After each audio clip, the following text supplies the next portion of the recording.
Duterte, halos magkamukha lang yan kami. Kaya kami matalik magkaibigan. Kasi sometimes we descend to the level of hyperbole. Pag sinusobrahan mo ang sinasabi mo para mas epektibo, mas nakaka-catch attention ng nakikinig, pero hindi naman literally true. So, I think itong mga accusations of a so-called death squad or other terrorist actuations, dapat may reklamo sila noon pa. Noon pa yun eh. Istorya na yan noon pa. Baka 10 taon na. Kaya, ba't hindi siya inimbestiga? Ba't hindi nila pinag-filean ng mga ganong kaso? Pag sinasabi niyang napatay ko yung tao na yun, he might mean on his orders according to law. Because may mga police circulars yan on how you can kill at will, kill on sight, and so on. May mga regulasyon yan. Paano patayin ang tao na ayon sa batas. Yan ang siguro ang ibig niyang sabihin. Pero wala namang tao magsasabing ako ang nagpatay nitong kay ganito at i-describe niya mismo ang tao.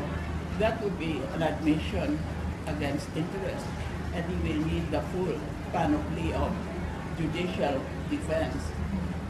So, I think it can be disregarded unless there is weighty evidence as hyperbole.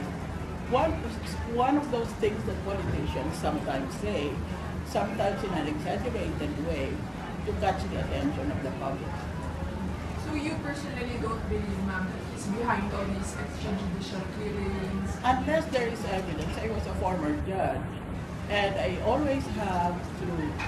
always careful to make a distinction between hyperbole, exaggerated way of talking, and a serious piece of evidence that's not necessarily just testimonial by testimony, or may even consist of hard evidence. So we all have to obey the rules of court, particularly the rules on evidence. Last two questions, one from Mr. Rafi Timo, Williams. Follow-up lang po dun sa question na rin. So amenable po kayo dun sa sinasabi ng CHR that DOJ should look into the allegations against Duterte? Excuse me? Yung CHR po is calling the DOJ to mag-investigate daw dun sa mga allegations. Are you amenable to that? Well, all I can comment on, it's doing its job. It might even be overdoing its job, or it might be too late to do its job. Dahil itong mga puro-puro tungkol kay Mayor Duterte never materialized into anything, not even the filing of a complaint in court. So, the question there that remains in the minds of the supporters is, why were these accusations not taken seriously? More or less at the time when the alleged crimes were committed? Why only now that he has announced his candidacy for president? And by the way, now it becomes possibly an obstacle to his candidacy, because these are crimes against humanity, or these are crimes against human rights. So that is the first question in the mind of the vulture. Why is he being accused of crimes that appear to have happened decades ago, or at least several years ago? Even I, as a fellow presidential candidate, would ask these questions.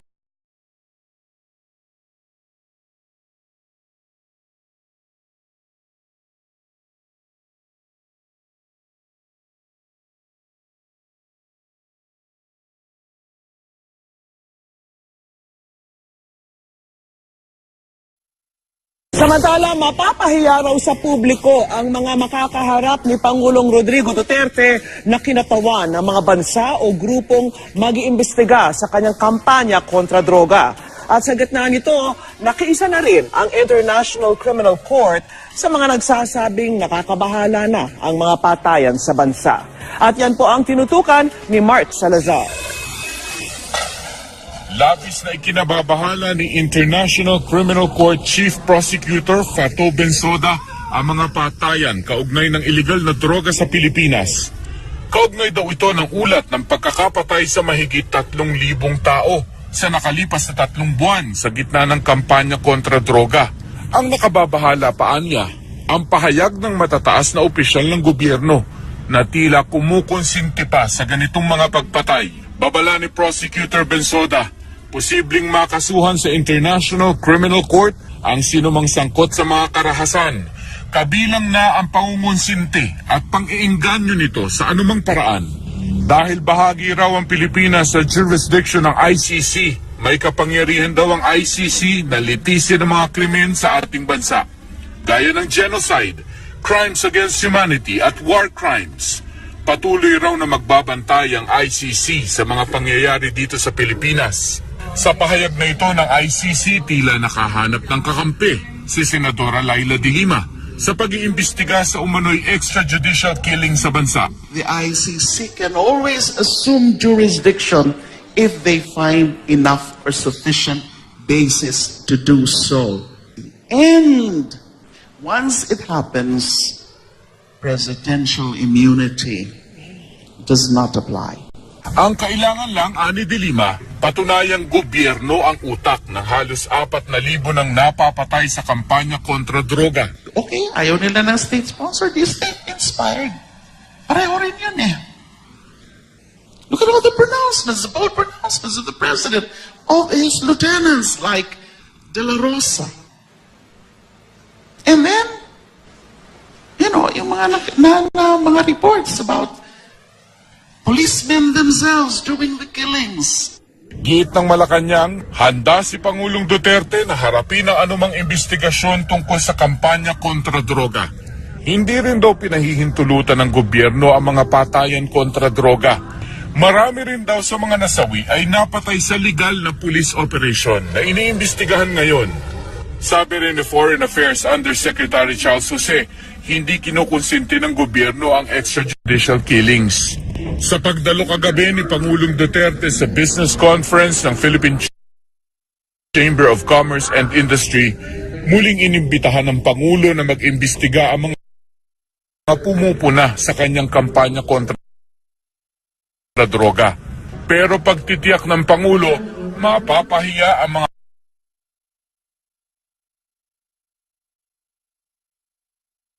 kinatawan ng mga ito oras na nakaharap na niya.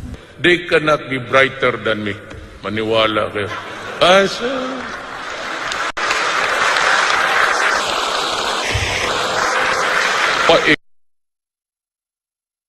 Ikutin kita. You know, I said, I've been a trial lawyer for 8 years. I will play with you in public.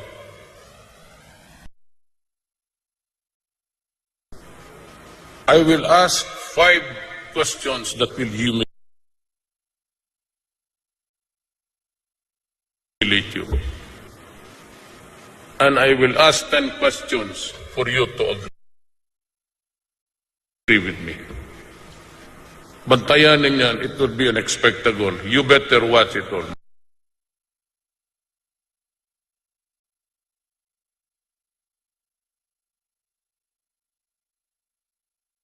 Maganda yan. Giit ng Pangulo, hindi pulisiya ng gobyerno ang pumatay. It was never the thing of the government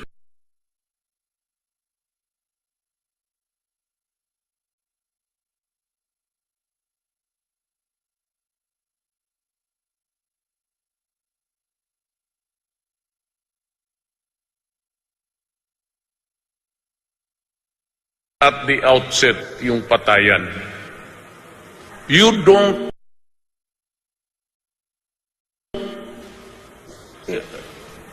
wrap around plastics all over the body. Why would the police do that? Why would you waste your time? You simply shoot him in the head once and that's it. Well, because that's for a form of torture. We do not do it. I will not also allow it. Mark Salazar, nakatutok 24 oras. Pansamantalang nakalaya ang nagpakilalang miyembro ng Davao Del. Salamat po.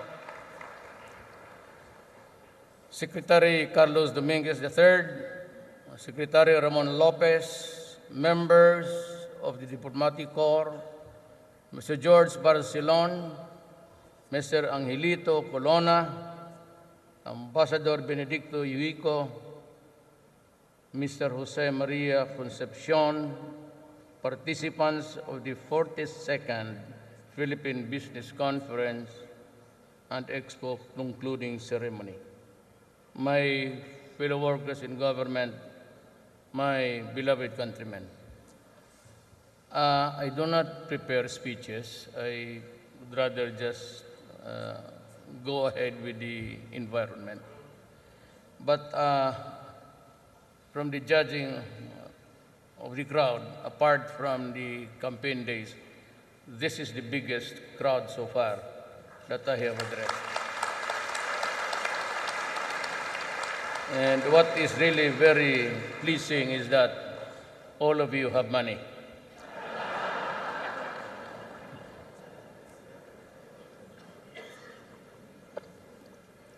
Excuse me. I am not into the big league.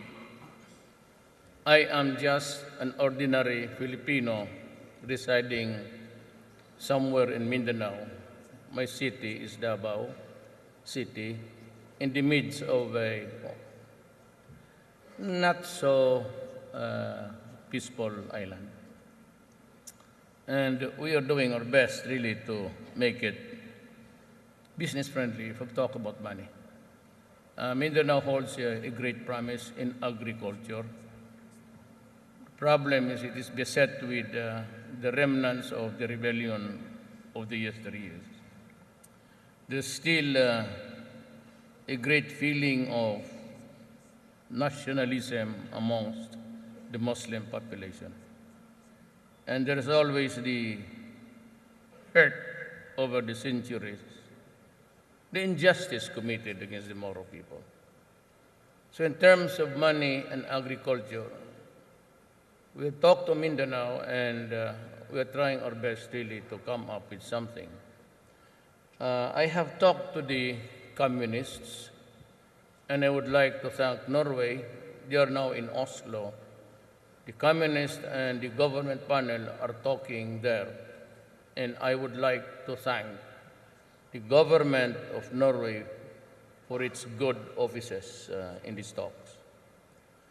I have talked to Murad, the leader of the MILF, one of the bigger factions in the secessionist movement.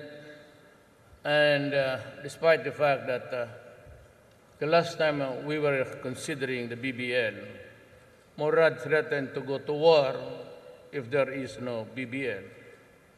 By the grace of God, we were able to talk to him and said that you might want to postpone the rebellion, the war, because there is still enough time for us to talk about peace.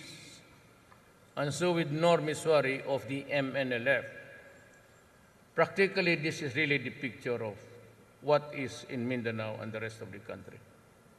I expect a successful talks with the Communist Party. And that is why the soldiers of the Republic are freed of the war fronts here vis-a-vis with the communists, the New People's Army. So I was able to move my troops to Mindanao, and that resulted really in a firefight until now, and also the reason why there was that blast in Davao City.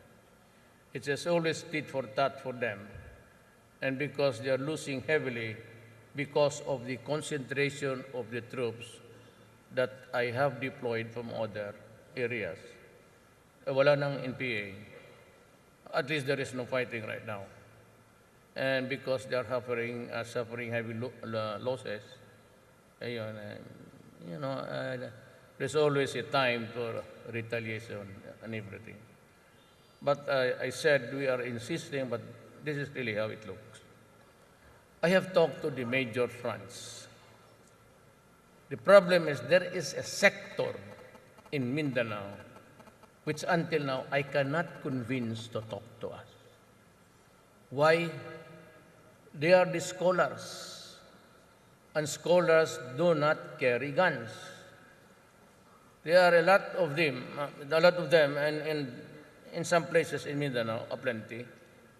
We cannot do anything punitive for the simple reason that they are into the religious activity. And in this country, freedom of religion to practice one is always sacred. It's embedded in the Constitution, and it goes for all religions. Now, there are a lot of them called the tabliks, and they're very good, and they're straightforward. And nothing is wrong with that if you trace history. They would be something like the Knights of Columbus for the Catholic Church. So ito yun sila, they go around preaching. And for the reason that they are preaching really what is historical and true is something which is hard to overcome. Senator Antonio Trillanes accuses Senator Dick Gordon of covering up the role of the Duterte administration in the extrajudicial killings in its war against drugs. Trillanes says, quote, "Eventually the truth would come out, and when that day comes, Senator Gordon should be remembered as one of those who tried to cover it up." Gordon, also the Senate Justice Committee chairman, said the 6 hearings on extrajudicial killings failed to prove that President Rodrigo Duterte or the government sponsored the executions. Trillanes says, quote, "Senator Gordon cannot prove what he did not attempt to investigate in the first place."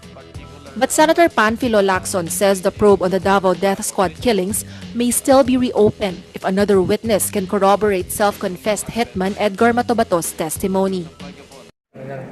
Interpellation, tinutulungan ko pa eh. Sinabi ko pa nga sa kanya doon sa loob ng refectory, cool ka na, ayaw mo, huwag ka mag-iinit dahil ganyan talaga, mahirap talaga. Eh pagkatapos nung tinago naman yun, ako napaka-unfair naman. Una pa, hindi pa sabi ko pa nga eh, I think it's just an oversight. I think it's just an oversight. Hindi sinasadya. Pero nung makita ko na talagang may mga testigo, tapos nung lumapit, ang nag-trigger sa akin, umalis yung testigo, samantalang may order huwag kang aalis, dahil andito pa yung mga yan. Alam nyo aalis na yan bukas. Eh bakit umalis? Dahil nagkalabasan na mayroon pa ng kaso. Eh siyempre, puputok na yan. You cannot help us all feel, si Lacson lang gusto niya, terminate na eh. Tigil na eh. Ayoko. Ba't natin terminate ito? Eh, kasabihin ng tao, tatago tayo. Eh, pero nung lumabas nga yung note na sabi nga, dinala because nako-compromise na yung security, eh dapat nagpaalam. Dapat nagpaalam. Kasi kung nagpaalam, at least magkakaalaman, di ba? At saka, andun ako sa oversight lang yan. Sige na, nasaan ba yung kaso, pakita nyo. Eh nung pagka 1+1, naging 2 eh. Di ba? Pero sir, pwedeng mag-decide kayo, sir, na i-terminate na dahil din sa, sabi ng ibang kasama nyo, you were taken for a ride. Pero sir, ito tungkol kay Matubato, kung nagsinungaling man siya, granted nagsinungaling, paano sir yung main reason para dito sa hearings, which is yung EJK ngayong ang nagdala kay Matubato sila eh. Ang hinahabol ko, kita naman yun, palagi ko inuulit yung gagawin ng committee, di ba? Hindi naman yun ang hinahabol ko eh. Pero ang lumabas, Matubato was the end all and be all for their case.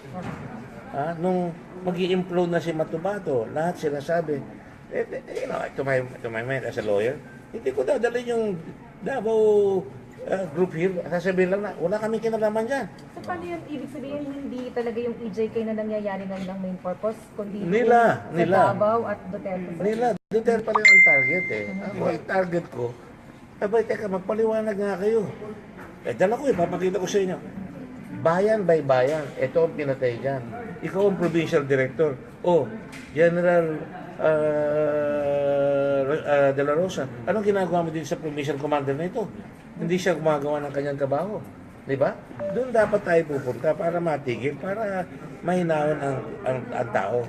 Eh kung hindi yun ang pakay natin, ba't tayo nag-iimbestiga? So sa tingin niyo po, Senator, may ibang agenda talaga? Ang agenda talaga si Duterte. Ang problema naman doon sa presidente natin, napipikon siya. Sinasagot niya lahat. Kaya nga sabi ko nga, nadadapa ka sa sarili mong espada, mahimik ka na, huwag ka na magsasalita. Gawin mo lang yung trabaho para matapos tayo. Sigurado may magsusulsul dyan laban sa akin. Hindi ginagawa na senador yun. Pero na siya presidente ganito, no? Pero, mahal natin ang bansa eh. Kailangan sabihin natin dahil maraming issues sa foreign relations na napipigas siya. May mga issue na dapat natin pag-usapan. Handa raw i-turn over ni Senator Antonio Trillanes IV si Edgar Matubato sa PNP oras na matanggap nila ang arrest warrant para sa testigo. Naglabas na kasi ng warrant of arrest ang korte sa Davao City matapos hindi makadalo sa arraignment si Matubato para sa kaso niyang illegal possession of firearms. Pakiusap ni Trillanes, hayaan siyang mismo ang personal na magdala kay Matubato sa Camp Crame para i-turn over kay PNP Director General Ronald Bato de la Rosa. Yan ay para maiwasan daw ang gulo na pwedeng mangyari kung aarestuhin pa si Matubato. Dagdag pa ni Trillanes, walang intensyon na hindi dumalo sa arraignment si Matubato. Hindi raw siya nakapunta dahil hindi niya alam na meron pala siyang arraignment. Kahit ang abogado niya, hindi raw ito alam. Handa rin daw si Trillanes na bayaran ang piyansa para kay Matubato. Sa ngayon ay si Trillanes ang nangangalaga at nagbibigay ng proteksyon kay Matubato na nagpakilalang hitman ng Dimanoy Davao Death Squad. Ako ang naghahawak ng kanyang custody and security. So pwede niyong ipadaan sa akin yung warrant of arrest at ako na ang magpapaabot sa kanya para hindi nyo na kailangan hanapin pa at wala nang untoward incident. Interpretation, tinutulungan ko pa eh. Sinabi ko pa nga sa kanya doon sa loob ng refectory, cool ka na, kaya mo, huwag ka mag-iinit dahil ganyan talaga, mahirap talaga. Eh pagkatapos nung tinago naman yun, ako napaka-unfair naman. Una pa, hindi pa sabi ko pa nga eh, I think it's just an oversight. I think it's just an oversight. Hindi sinasadya. Pero makita ko na talagang may mga testigo. Tapos nung lumapit, ang nag-trigger sa akin, umalis yung testigo, samantala may order, huwag kang aalis, dahil andito pa yung mga yan. Alam nyo aalis na yan bukas. Eh bakit umalis? Dahil nagkalabasan na meron pa ng kaso. Eh siyempre, puputok na yan. You cannot help us all feel, si Lacson lang gusto niya, terminate na eh. Tigil na. Ito ko, ayoko. Ba't natin terminate ito? Eh, sasabihin ng tao, tatago tayo. Eh, pero nung lumabas nga yung note na sabi nga, dinala because mako-compromise daw yung security, eh dapat nagpaalam. Dapat nagpaalam. Kasi kung nagpaalam, at least magkakaalaman, di ba? At saka, andun ako sa oversight lang yan. Sige na, nasaan ba yung kaso, pakita nyo. Eh, nung pagka 1+1, naging 2 eh. Diba? Pero sir, pwedeng mag-decide kayo sir na i-terminate na dahil dun sa sabi ng ibang kasama nyo, you were taken for a ride. Pero sir, ito'y tungkol kay Matubato. Kung nagsinungaling man siya, granted nagsinungaling, paano sir yung main reason para dito sa hearings, which is yung ngayong ang nagdala kay Matubato sila eh. Ang hinahabol ko, kita naman yun, palagi ko inuulit yung gagawin ng committee, di ba? Hindi naman yun ang hinahabol ko eh. Pero ang lumabas, Matubato was the end all and be all for their case. Nung mag-i-implode na si Matubato, lahat sila sabi, to my mind as a lawyer, hindi ko dadalhin yung Davao group here. Sasabihin lang na, wala kami kinalaman dyan. So paano yun? Ibig sabihin, hindi talaga yung EJK na nangyayari ngayon ang main purpose, kundi nila. Davao at Duterte. Duterte pa rin ang target eh. Ako, ang target ko, abay, teka, magpaliwanag nga kayo. Dala ko papakita ko sa inyo. Bayan by bayan, ito ang pinatay dyan. Ikaw ang provincial director. General De La Rosa, anong ginagawa mo din sa provincial commander na ito? Hindi siya gumagawa ng kanyang trabaho. Di ba? Doon dapat tayo pupunta para matigil, para mahinawan ang tao. Kung hindi yun ang pakay natin, ba't tayo nag-iimbestiga? So sa tingin niyo po, Senator, may ibang agenda talaga? Ang agenda talaga si Duterte. Ang problema naman doon sa presidente natin, napipikon siya. Sinasagot niya lahat. Kaya nga sabi ko nga, nadadapa ka sa sarili mong espada, mahimik ka na, huwag ka na magsasalita. Gawin mo lang yung trabaho para matapos tayo. Sigurado may magsusulsul dyan laban sa akin. Hindi ginagawa na senador yun. Pero na siya presidente ganito, no? Pero Mahal natin ang bansa eh. Kailangan sabihin natin dahil maraming issues sa foreign relations na napipigas siya. Mayroong mga issue na dapat natin pag-usapan. Committee on Justice and Human Rights, this meeting is now in order, and I will ask Senator Lacson to convene his own committee. On the part of the Committee on Public Order and Dangerous Drugs, this hearing is hereby called to order. Thank you, Ms.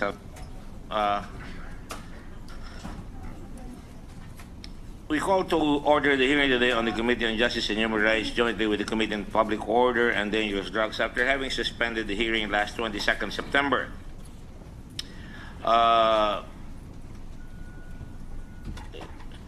This is a continuation of the resolutions and the privileged speeches made by several senators. There's a Senate Resolution number 9 by Senator Leila de Lima concerning the recent and rampant killings, extrajudicial killings, and summary executions, and to strengthen accountability of law enforcers. That's the highway upon which we are going to traverse in this investigation. At the same time, we have Senate Resolution number 151 by Senator Antonio Trillanes III on the alleged extrajudicial or summary killings purportedly committed by the Davao Death Squad, and in order to have the protection of people's basic human rights, and also in pursuance of the campaign against terrorism, drugs, and street crimes.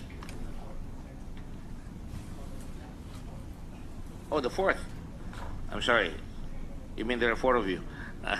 I stand corrected. Let the minutes reflect that Senator Antonio Trillanes is the 4th among several Antonio Trillaneses.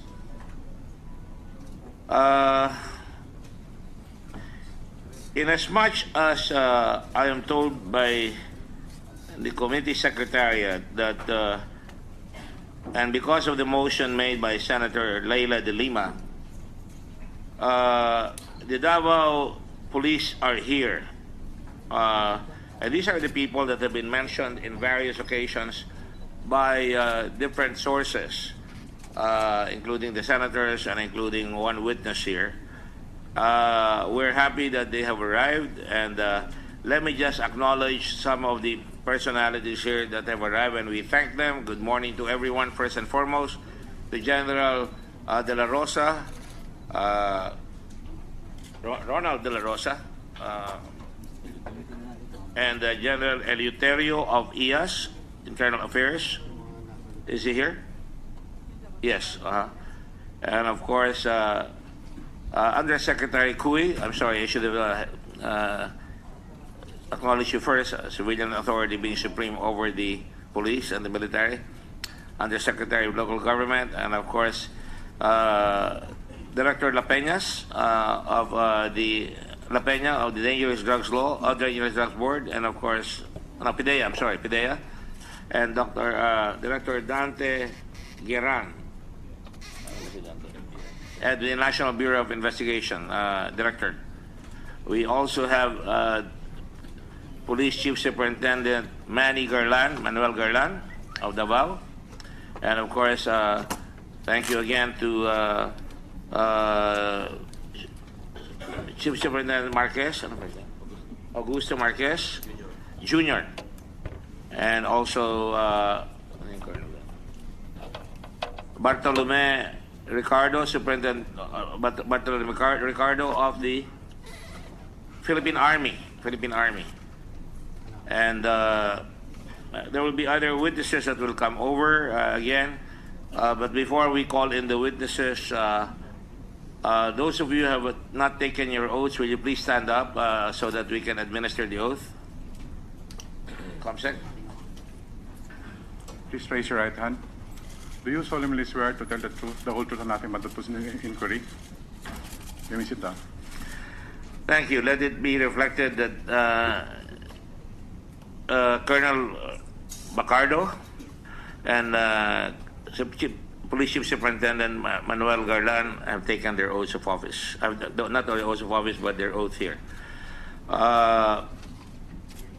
Again, I reiterate the previous rules that we in the committee have agreed upon. There are 2 lecterns here for all the committee members to use upon recognition. The chair will be We'll give wide latitude to the questions given. You have 10 minutes to ask your questions, but the answers, we will give more than 10 minutes. It will not be counted. The answers will not be counted on your time, so that there is wide latitude. Again, I reiterate that if there is need for reiteration or to emphasize or to tell the whole story, the senator will be given, and I'm sure you have given me wide latitude previously to continue the questions. Let me just do this properly so everybody's on the same page. Having said all that, we want to make sure that the committee respect, and I know that all the senators will act with dignity and with candor and with the utmost discipline, so that we can make a very good account of the Senate investigation. The Senate is a very respected body. I don't think I have to bang the gavel and call anybody to order. If there is any disorder, I will bang the gavel so that we can suspend and we can deliberate in private, so we can handle it correctly as we do it in the Senate. Should be no sign of emotion or any sign or indication of parliamentary misconduct. Having said that, Mr. President, I would like to call on, I think I saw the chairman, Senator De Lima raise her hand. Senator De Lima, you're recognized. Thank you, Mr. Chair. Good morning to everyone. Just a brief manifestation for the record, for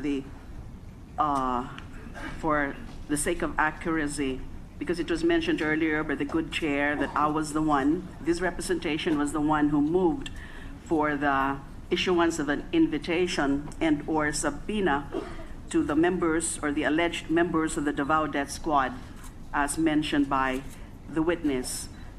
Based on the transcripts of the September 15, 2016 hearing, which was the first hearing attended by Mr. Edgar Matubato, it was in fact Senator Trillanes who moved for the issuance of an invitation or subpoena.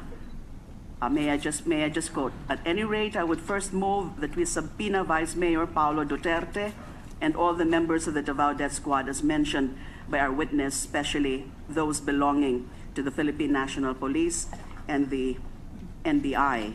And I just reiterated that motion during the last hearing of September 22. I just invited the attention of the body as to the invitation as requested by somebody else. So it turns out that it was, in fact, Senator Trillanes and not this representation who asked for such invitation. Thank you. Mr. Chair, may I also make a manifestation? Let me just address the manifestation made by Senator De Lima.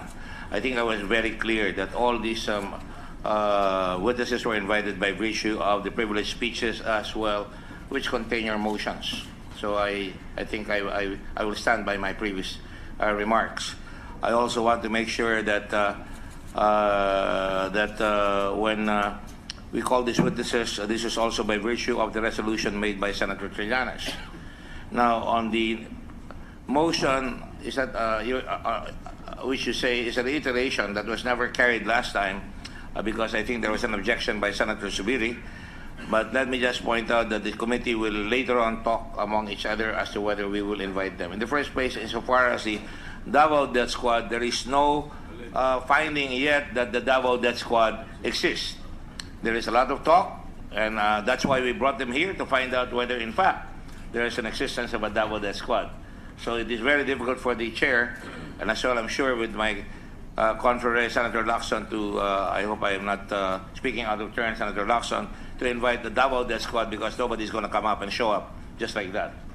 It's not been publicly incorporated in the Securities and Exchange Commission, and there's no effort on the part of anybody to say I'm a member of the Davao Death Squad, and therefore I cannot accede to that second motion unless there is testimony to prove the existence of the Davao Death Squad or admission by any of the witnesses here that such a squad exists and that the following people are members of the Davao Death Squad. Of course, all these statements would have to stand the scrutiny of investigation by the senators before we act. We act with judiciousness here, and consideration for the rights of everybody, and we act in the interest of truth. So having said that, I now recognize Senator Cayetano. Go ahead, Senator Cayetano. Thank you, Mr. Chairman, at magandang umaga po sa atin lahat. Mr. Chairman, you actually already stated what I wanted to manifest, that we are inviting people who have been mentioned. It is the tradition of the Senate that they can defend themselves here. It is the tradition of the Senate that in accordance with the Constitution, a person can confront his accusers. But to call them as members of the Davao Death Squad would be having an unfair conclusion at this time. So Colonel Dionisio Abude, retired of the Heinous Crime Division, SPO3 Las Cañas, who Mr. Matubato continually referred to, PO3 Ayaw and PO3 Jumawan, and others are here today because they were named and invited. If need so, Mr. Chairman, I'm willing to present them, not to attest to the truth of their testimony, but to give them a chance to refute the testimony, to refute or to accede to meaning to confirm or deny the testimony of Mr. Matubato.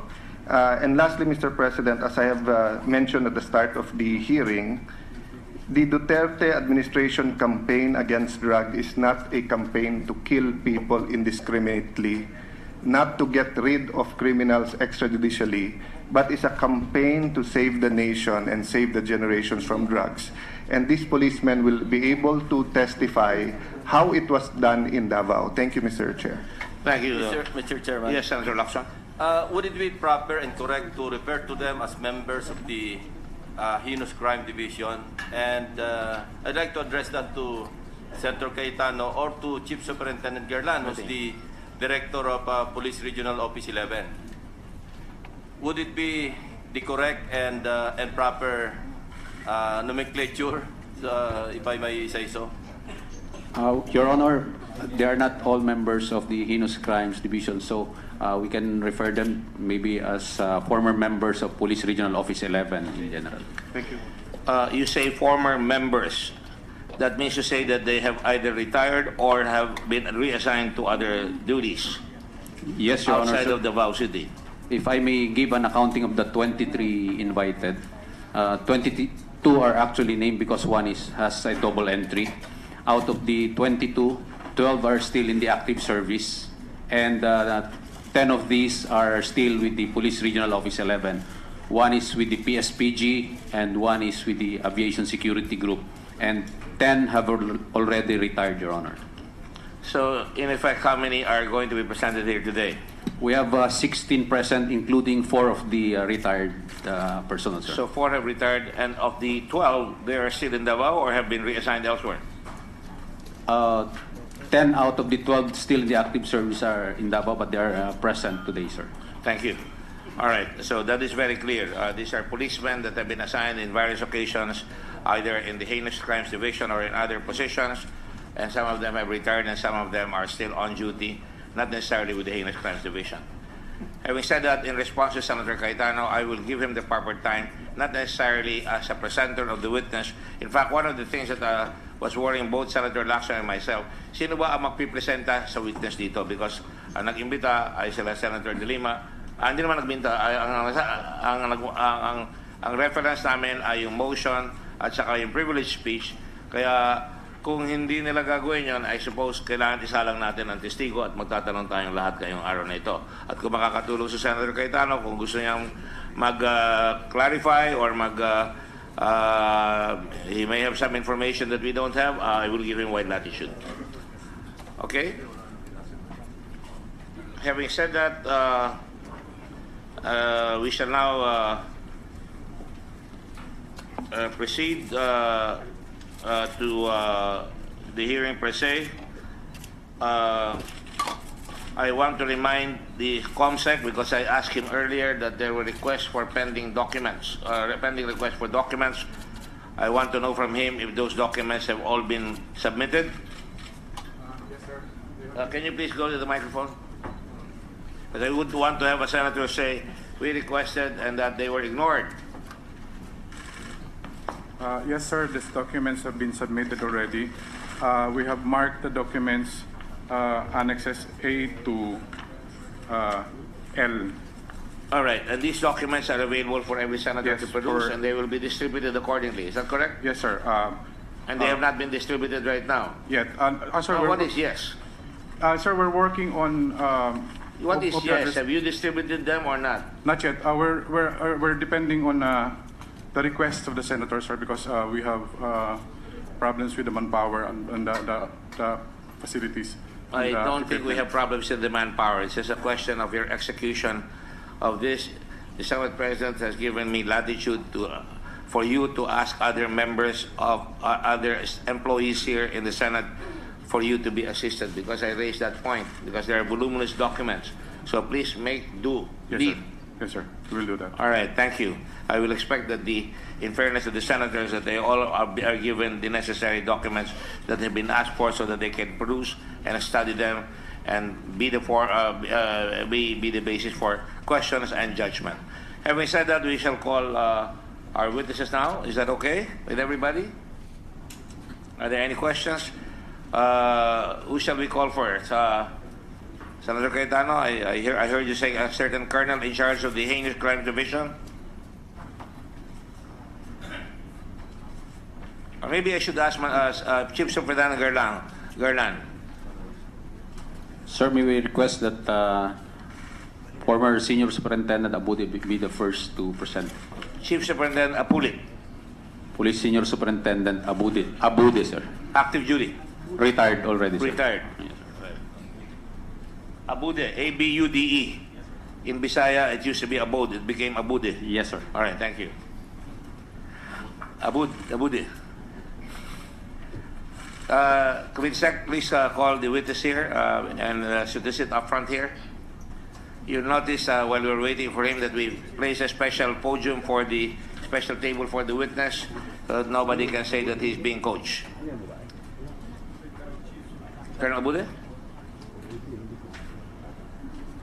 Sergeant at Arms? I would require that a lawyer be provided him. If he has brought a lawyer, that would be appreciated if he would he would present himself. And Mr. Chairman. yes, Senator Trillanes, while we're waiting. Based on the agreement last hearing, the witness, Mr. Edgar Matubato, was supposed to identify the other officers. We will come to that. We're not at that moment. If you will recall, there was no agreement. I merely said I did not dismiss him. Precisely, I did not dismiss him just in case we will lead him. When the proper time comes, if you request, after testimony has been made, that would be more timely than now. Well, if we're going to introduce these officers one by one, then that would preempt the whole thing, Mr. Chairman. Mr. I believe Chairman. it would be proper for him to identify these officers first, again as another test of credibility. Then we can make them present whatever they want Mr. to Chairman, present. I may help. Yes, go ahead. Mr. Chairman, before the hearing started, I asked if they have a lawyer, and I asked the lawyer about certain stipulations, and he said they're willing to stipulate that they know Mr. Matubato and Mr. Matubato knows them. So that will do away with the identification because they're willing to admit that. But I'd rather they say it themselves once they get there. The request is just that they be given the opportunity to testify freely before they're confronted. Just because there were 3 previous hearings wherein their names was continuously battered, Mr. Chairman. Thank you, Mr. Senator Cayetano. You will recall that both the chairman of these committees talked about an executive session so that they can have a lineup. In fact, I asked Senator Lacson, and he graciously accepted at that time that the witness be there at the lineup. But in fairness to the policemen, we wanted that so that they would not be unnecessarily ridiculed or their families could be, put to embarrassment. These are people who serve, and as far as I'm concerned, the general rule is that they do their duty. They're given that latitude. So having said that, anyway, all these people have been mentioned The names that you have invited have been mentioned, and if they have not been mentioned, then you can call the attention of the chair. And if we need to identify let him be identified, then you can the chair will entertain a motion at that time. Okay. Well, Mr. Chairman, anyway, the suggestion came from the chair, and I was just reminding. Yes, but if now Senator Cayetano is saying that yung mga na-identify ni Mr. Matubato na mga PNP officers ay umaamin na kilala nila si Mr. Matubato, and that would do away with the identification process, and I would be satisfied by that. Pero sinasabi ko lang, Mr. Chairman, na when this idea was proposed, it was supposed to be a test of the credibility of Mr. Matubato. Ngayon, kung inaamin na ng mga police mismo, we should be fair enough to say na nagsasabi ng totoo si Mr. Matubato, Mr. Chairman. Please do not put the cart before the horse. Well, no, at least as far as the identification the chair would like to request Senator Trillanes not to make conclusions because that's why we have an investigation here. But there is a stipulation, Mr. Chairman, at least as far as the identification of the officers are In concerned. point of law, when a stipulation is made, that is to save time. Yes. It is not supposed to prove the case. No. I was not talking about the case, Mr. Chairman. I was talking about the identification. Kasi sinasabi yon na papuntahin natin yung mga police para ma-identify as a test of credibility. Well, ngayon kung inaamin na, then we should also be man enough to say that as far as that is concerned, then nagsasabi ng totoo si Mr. Matubato. I will cut this conversation right away. There is no need for it. The proper time to ask the witness is that, are you the same person referred to by Mr. Matubato? And I will suggest that you ask that question, and I will give you that right to do so. Pag humarap yung testigo dyan, tanay mo, ikaw ba yung sinasabi ni Matubato? Pag sinabi niyang oo, it doesn't prove anything except that the man exists. Tandaan natin, Davao yan. Makakakilala lahat yan. Kilala ng mga pulis yung mga hoodlum, kilala nila yung mga testigo. Nag-bury naman ako, kaya alam ko yung sinasabi ko rito. So give me some latitude. Proceed, please. Is the witness here already? Would you please ask him to move forward? The Department of Justice strongly denies admitting high-profile inmate J.B. Sebastian into the Witness Protection Program. This after Sebastian's lawyer, attorney Eduardo Arriba, reportedly stated that his client is now under government protection. Justice Secretary Vitaliano Aguirre previously said they don't believe the entire testimony of Sebastian, even though they agree with this allegation that former Justice Secretary Laila de Lima was his protector in selling illegal drugs inside the New Bilibid prison. Last Tuesday, de Lima and Sebastian were among the 8 respondents charged with drug trafficking in relation to the Bilibid drugs trade. No witnesses by the Commission on Human Rights or CHR were presented on the last hearing of the Senate today on the alleged cases of extrajudicial killings. Joyce Balancho will tell us why. Senator Laila de Lima and Senator Richard Gordon were caught again on a heated debate during the resumption of the Senate inquiry on the alleged cases of extrajudicial killings. This after Senator Laila de Lima manifested a motion during the committee hearing for Commission on Human Rights Chair Chito Gascon to be allowed to explain the stand of CHR following the tirades by Senator Richard Gordon. Senator Gordon is furious over CHR Commissioner Roberto Cadiz after the latter called him coward when he suspended the hearing on the alleged cases of summary executions. Senator de Lima also moved to defer the discussion of the committee on the proposed bill on the imposition of death penalty. You cannot control this the way you controlled it last time. I don't want to fight with you. I respect you. But let me just point out, I am not going to veer. There is a particular matter at hand, so... Excuse me, what are you trying to tell me? I move that we defer the taking up of the death penalty bill. Is there a second? There appears to be no second motion, so the motion is overruled. Gordon clarifies that he is not demanding apology from the CHR, but insists that the commission should dissociate itself from unauthorized remarks from Cadiz. Though he was not invited, CHR Chair Chito Gascon was present today. Yung pahayag po ni Commissioner Cadiz last week ay hindi po pahayag ng kabuuan ng komisyon. Opinion po niya yon. Senator Gordon, however, maintains that no witnesses from CHR will be presented. The hearing proceeded to the discussion on the police operations being investigated by the PNP Internal Affairs Service. At the end of the hearing, CHR Chair Gascon was given a chance to speak, and he then expressed his support to the investigation being conducted by the Senate. Joyce Balancho, UNTV News and Rescue, Senate of the Philippines.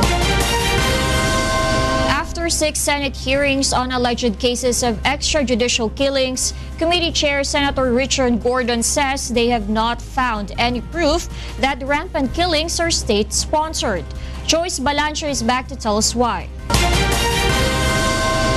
The joint hearing of the Senate Committee on Justice and Human Rights and the Committee on Public Order and Dangerous Drugs on the alleged cases of extrajudicial killings has been concluded today. Justice Committee Chair Senator Richard Gordon says they are now preparing the committee report, which is likely to be finished and be publicly available on Monday. He says after the 6 sessions of the Senate, they have concluded that the reported killings under the Duterte administration are not state-sponsored. He maintains these are not a result of the president orders to eliminate drugs in the country, and that blame should not be put to President Rodrigo Duterte but on the prevalence of drugs in the country. The president is inspired to kill drugs because he really means to eradicate drugs. But I don't think he's really going to push anybody to say kill. Kapabayaan. Lahat. Before, the moment the first drug hit this country and we didn't do anything about it, lalaganap at lalaganap yan. In the committee report, Senator Gordon will include the testimonies of witnesses presented in the previous hearing. However, Edgar Matubato's statements will no longer be part of it.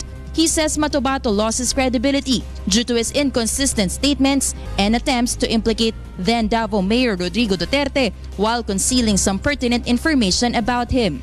Nakita nyo, hinuli siya doon sa illegal possession of firearms. Meron pala sa kaso lumabas dito, hindi ko alam yun. At tinurn over na siya doon sa PNP. May perjury doon. Pinagsama-sama mo yan, there is connectivity na tila there really is an effort to try and pin down Mayor Duterte on this battle. Meanwhile, the committee report will also include possible recommendations on laws that can be passed. Gordon says there should be a law that will expedite the investigation on police operations that result in deaths of persons being investigated. The PNP Internal Affairs Service, or IAS, reveals that from January to October this year, they have investigated only more than 1,000 cases of such police operations. 300 from these were considered dropped and closed cases due to insufficiency of evidence, while only 28 cases were recommended to proceed to summary hearings. Once they have proven the administrative liability of policemen, they will recommend their possible suspension, demotion, or termination. Nonetheless, they have not yet filed cases against any erring officer as of this moment. While the PNP-IAS wants to look into all cases being forwarded to them, they say they lack resources and personnel to do the job. We are only about 600 IAS personnel, and out of the 600, there are only 200 investigators nationwide. Aside from expediting the investigation of cases, Gordon says they will recommend providing bigger budget to the PNP so they can also use gadgets such as body cameras during police operations. Joyce Balancho, UNTV News and Rescue, Senate of the Philippines. A political analyst believes that the decision of President Rodrigo Duterte to cut the alliance with the United States of America is the right thing and good for the country. Retired Brigadier General Victor Corpus says that the Philippines will be safe from war if the conflict of America with other countries like China will start. He adds that the country might also be the target of America's enemies, especially if the Philippines is one of its known allies. There is the danger that we will be involved in either a conventional war or a nuclear war. Philippine adoption of an independent foreign policy is very important. that can affect our survival as a nation.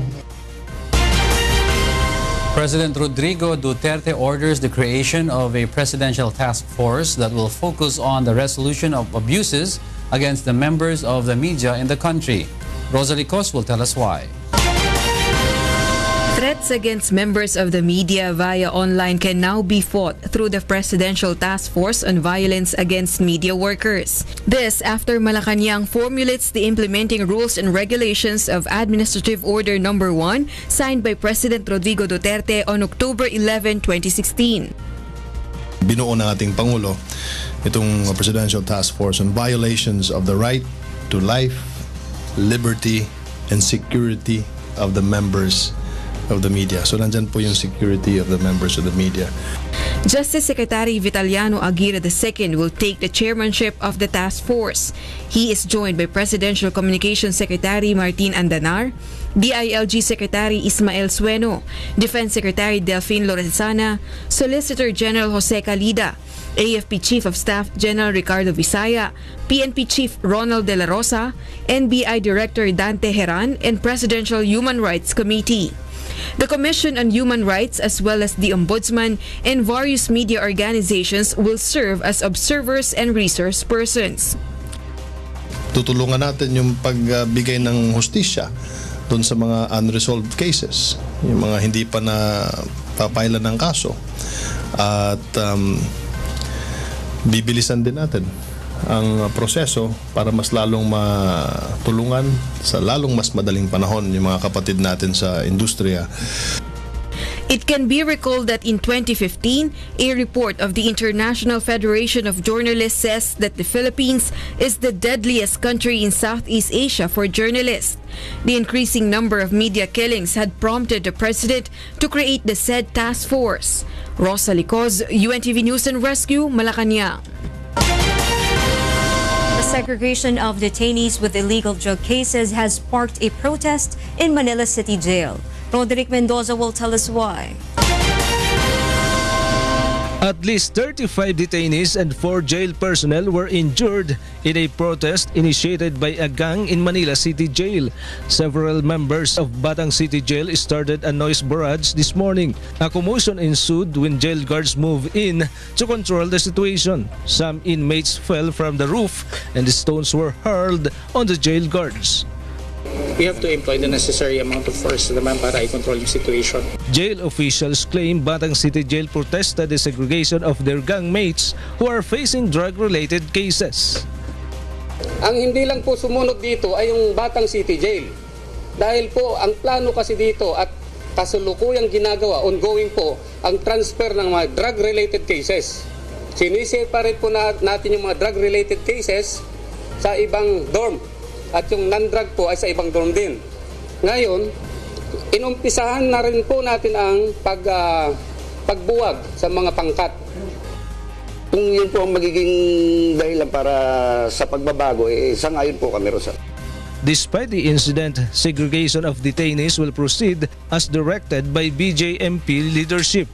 With this, jail officials say monitoring inmates involved in illegal drugs will be easier. Of the almost 4,000 detainees in Manila City Jail, more than 2,000 have pending drugs cases. The situation inside the jail has already normalized, but visitations are not allowed in the gang's dormitory until the investigation is completed. Gang leaders who led the protest risk being transferred to Manila City Jail Annex in Taguig City. Kung kailangan nating kasuhan po sila, kung mayroon tayong makita, kakasuhan po natin. Roderick Mendoza, UNTV News and Rescue, Manila. Ila kumukonsinti pa sa ganitong mga pagpatay. Babala ni Prosecutor Bensoda, posibleng makasuhan sa International Criminal Court ang sinumang sangkot sa mga karahasan. Kabilang na ang pangungonsinti at pang-iingganyo nito sa anumang paraan. Dahil bahagi raw ang Pilipinas sa jurisdiction ng ICC, may kapangyarihan daw ang ICC na litisin ng mga krimen sa ating bansa. Gaya ng genocide, crimes against humanity at war crimes. Patuloy raw na magbabantay ang ICC sa mga pangyayari dito sa Pilipinas. Sa pahayag na ito ng ICC, tila nakahanap ng kakampi si Senadora Laila de Lima. sa pag-iimbestiga sa umano'y extrajudicial killing sa bansa. The ICC can always assume jurisdiction if they find enough or sufficient basis to do so. And once it happens, presidential immunity does not apply. Ang kailangan lang, ani de Lima, patunayang gobyerno ang utak ng halos 4,000 ng napapatay sa kampanya kontra droga. Okay, ayaw nila ng state-sponsored, di state-inspired. Pareho rin yun eh. Look at all the pronouncements, the bold pronouncements of the president, of his lieutenants like De La Rosa. And then, you know, yung mga reports about policemen themselves doing the killings. Giit ng Malacanang, handa si Pangulong Duterte na harapin ang anumang investigasyon tungkol sa kampanya kontra droga. Hindi rin daw pinahihintulutan ng gobyerno ang mga patayan kontra. One of those things that politicians sometimes say, sometimes in an exaggerated way, to catch the attention of the public. So you personally don't believe, ma'am, that he's behind all these extrajudicial killings? Unless there is evidence. I was a former judge, and I'm always careful to make a distinction between hyperbole, exaggerated way of talking, and a serious piece of evidence that's not necessarily just testimonial by testimony, or may even consist of hard evidence. So we all have to obey the rules of court, particularly the rules on evidence. Last two questions, one from Mr. Rafi Tino, Jerry. Follow up lang po dun sa question na rin. So amenable po kayo dun sa sinasabi ng CHR that DOJ should look into the allegations against Duterte? Excuse me? The CHR po is calling the DOJ to mag-investigate daw yung sa mga allegations. Are you amenable to that? Well, all I can comment on, it's doing its job. It might even be overdoing its job, or it might be too late to do its job. Dahil itong mga puro-puro tungkol kay Mayor Duterte never materialized into anything, not even the filing of a complaint in court. So, the question there that remains in the minds of the supporters is, why were these accusations not taken seriously? More or less at the time when the alleged crimes were committed? Why only now that he has announced his candidacy for president? And by the way, now it becomes possibly an obstacle to his candidacy, because these are crimes against humanity, or these are crimes against human rights. So that is the first question in the mind of the voter. Why is he being accused of crimes that appear to have happened decades ago, or at least several years ago? Even I, as a fellow presidential candidate, will ask these questions.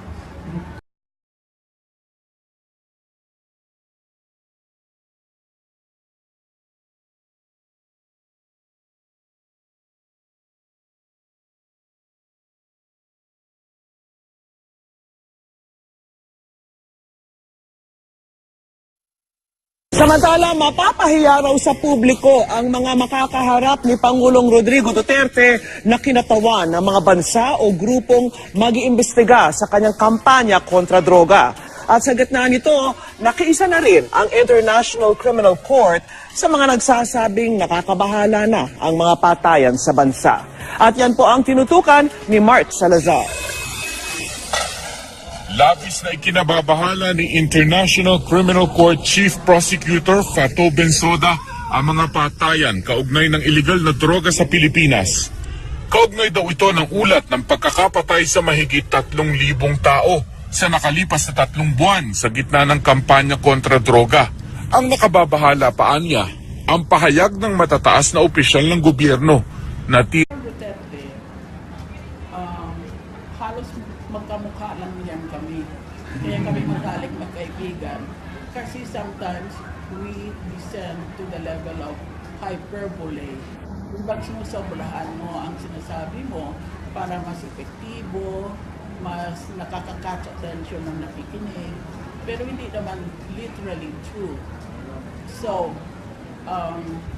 I think itong mga accusations of a so-called death squad or other terrorist actuations, dapat may reklamo sila noon pa. Noon pa yun eh. Istorya na yan noon pa. Baka 10 taon na. Kaya, ba't hindi siya inimbestiga? Ba't hindi nila pinag-file ng mga ganong kaso? Pag sinasabi niyang napatay ko yung tao na yun, he might mean on his orders according to law. Because may mga police circulars yan on how you can kill at will, kill on sight, and so on. May mga regulasyon yan. Paano patayin ang tao na ayon sa batas. Yan ang siguro ang piling niyang sabihin. Pero wala namang tao magsasabing ako ang nagpatay nitong kay ganito at i-describe niya mismo ang tao. That would be an admission against interest, and he will need the full panoply of judicial defense. So, I think it can be disregarded unless there is weighty evidence as hyperbole. Sa droga. Marami rin daw sa mga nasawi ay napatay sa legal na police operation na iniimbestigahan ngayon. Sabi rin ni Foreign Affairs Undersecretary Charles Jose, hindi kinukonsinti ng gobyerno ang extrajudicial killings.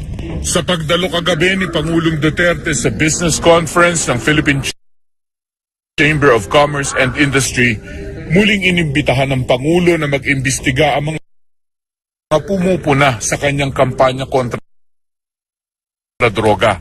Pero pagtitiyak ng Pangulo, mapapahiya ang mga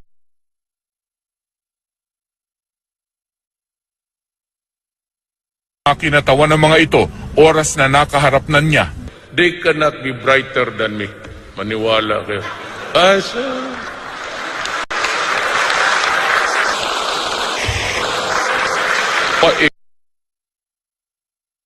Ikutin kita. You know, I said, I've been a trial lawyer for 8 years. I will play with you in public.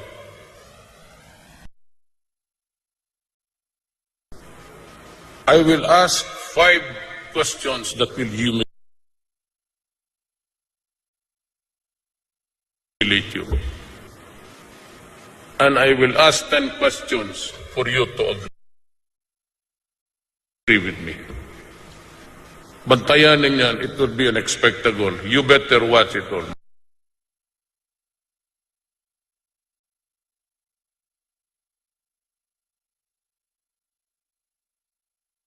Maganda yan.